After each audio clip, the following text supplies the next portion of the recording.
मित्रों, यह डायन की साधना करने के लिए जो मंत्र प्रयोग किया जाता है वह तो सब लोगों के पास सामान्यत मिल जाता है, लेकिन उसको करने की सही विधि किसी के पास नहीं मिली। क्योंकि कोई भी साधना अगर आप ये सोचो कि ये साधन तत्काल और क्षणिक होगी तो यह संभव नहीं है। साधना शब्द की परिभाषा बहुत कठिन है। किसी कार्य के निमित्त संसार के सभी कार्यों को छोड़ देना ही साधना कहलाता है। गुरु की कृपा और मन के एकीकरण और स्थिरीकरण के भाव को साधना बोला जाता है। जब मन स्थिर हो जाता है तो जो भाव पैदा होते हैं उन्हें सिद्धि बोला जाता है। मन की अवस्था को सिद्धा अवस्था बोला जाता है। बस आपको सामान्य शब्दों में यह समझा दिया। मन का एक भाव में स्थिर होना इतना भी आसान नहीं होता जितना आप लोग सोच लेते हैं। कोई भी साधना क्षणिक नहीं होती। इसके लिए बहुत समय मन को साधना पड़ता है और बहुत सारे नियमों का पालन करना पड़ता है। गुरु की कृपा एक ऐसा साधन है जिसके बिना कोई भी साधना सफल नहीं होता। प्रत्येक साधक को तंत्र क्षेत्र में अपना कोई ना कोई गुरु अवश्य धारण करना चाहिए। कभी यह ना सोचो कि मेरा भगवान भोलेनाथ गुरु है या मेरी काली माता गुरु है या सीधा सीधा गणेश जी गुरु है या हनुमान जी गुरु है। इस बात से मैं सहमत नहीं हूँ। आपको आवश्यकता तो मनुष्य की पड़ती है ना। आपके मनोभाव तब तक इतने स्थिर नहीं होते कि आप कह सको कि शिव भोलेनाथ आपके गुरु हैं, क्योंकि पात्रता गुरु निर्धारण करता है। गुरु को अपने ढूंढना है, वह अपने छांटना है, किसको गुरु बनाना किसको नहीं। मित्रों, आज हम एक ऐसी साधना के विषय में बात करेंगे जो बहुत ही शक्तिशाली है और नेगेटिव एनर्जी है। इस साधना को बताने का उद्देश्य केवल आपको जानकारी देना है, ना कि आपको साधना करने की प्रेरणा देना।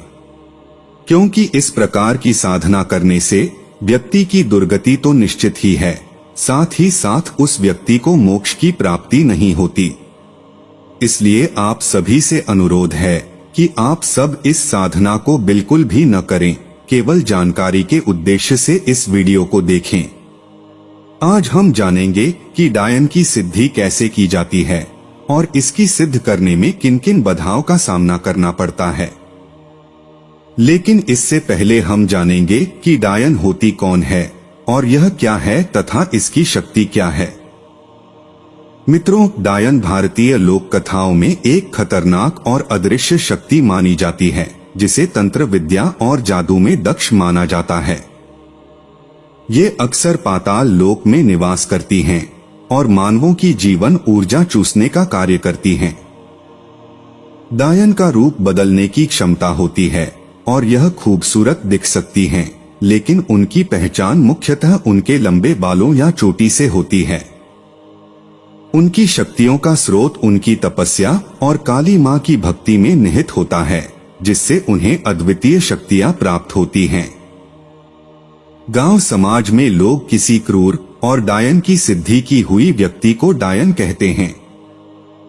दरअसल यह गलत है। वास्तव में डायन कोई औरत नहीं होती है, बल्कि अदृश्य शक्ति की सिद्धि है। जो भी इसे सिद्ध करता है, लोगों उसे डायन ही कहते हैं।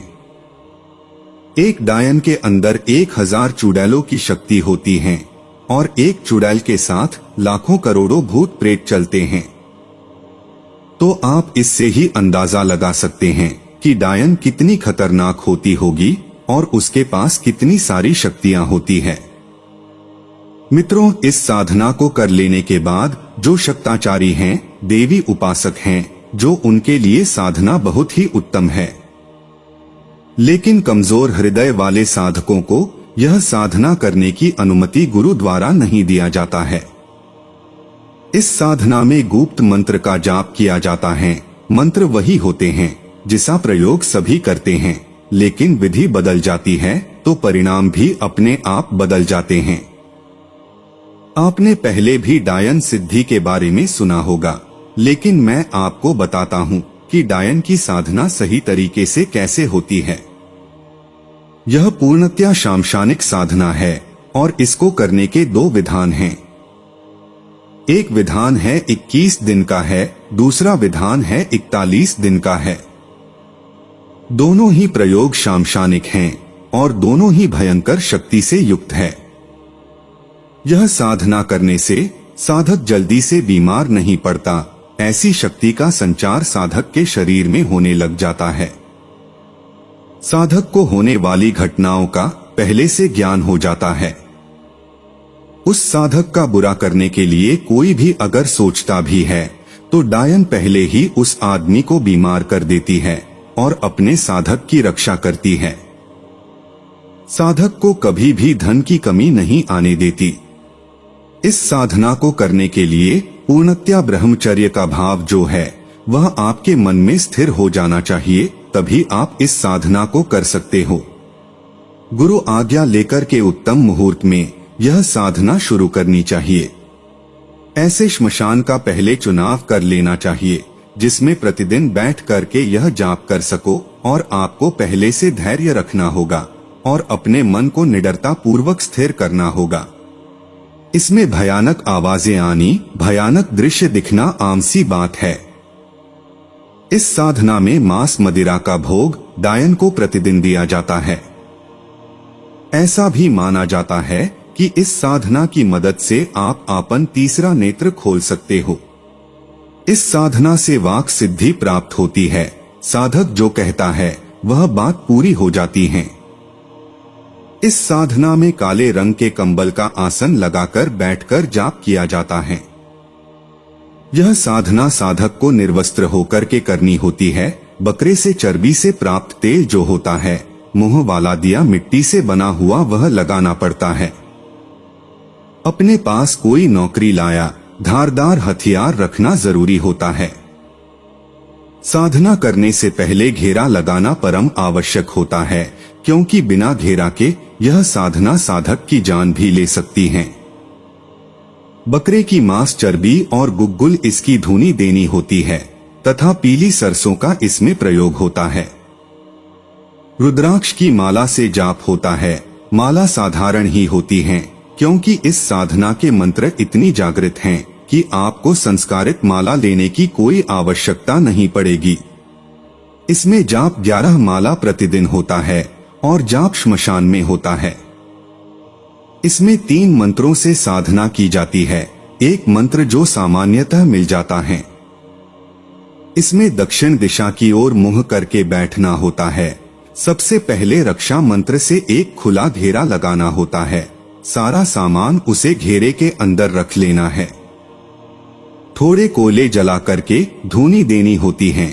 इसमें विशेष सामग्रियों की जरूरत होती है। फिर इसमें गणेश का मानसिक पूजन करना होता है। उसके बाद काली काल भैरव को नमस्कार करके गुरु मंत्र का एक माला जाप करना होता है। फिर गुप्त मंत्र का लगातार 11 माला जाप करना होता है। वह जाप करने के बाद साधक को पीली सरसों पर उस मंत्र द्वारा फूंकना होता है और सरसों को अपने चारों ओर बिखेर देना होता है।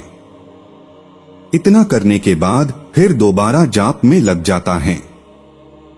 साधना के समय चारों ओर से भयंकर आवाजें और आकृतियां एकदम से आनी शुरू हो जाती है। ऐसी स्थिति में साधक उन सब की तरफ ध्यान न देकर जाप करते रहता है और जब तक वह डायन साधक को वचन मांगने के लिए न कहे तब तक जाप बंद नहीं करना होता है। इसी क्रम में साधक 21 या 41 दिन यही क्रिया लगातार करता है। जमीन पर ही सोता है और ब्रह्मचर्य का पालन करता है।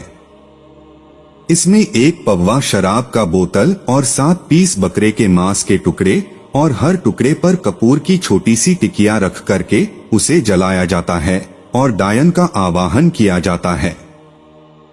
शराब की धार उस डायन के नाम से दिया जाता है और मंत्र पढ़ते हुए धार छोड़ा जाता है। बाकी बची हुई शराब वही छोड़ दिया जाता है। यह सब करने के बाद साधक चुपचाप घर वापस आ जाता है और बिना किसी से बात किए सो जाता है।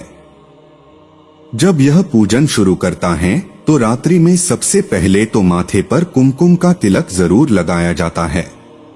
एक विशेष बात इस साधना पर आपको कहना चाहता हूँ कि जिसके घर में बहुत छोटे बच्चे हो तो साधना ना करें। और दूसरी बात यह है कि बिना गुरु के इस साधना को ना करें तो आपके लिए बहुत अच्छा होगा, क्योंकि वहां अच्छे परिणामों के जगह पर गलत परिणाम आपको मिल सकते हैं।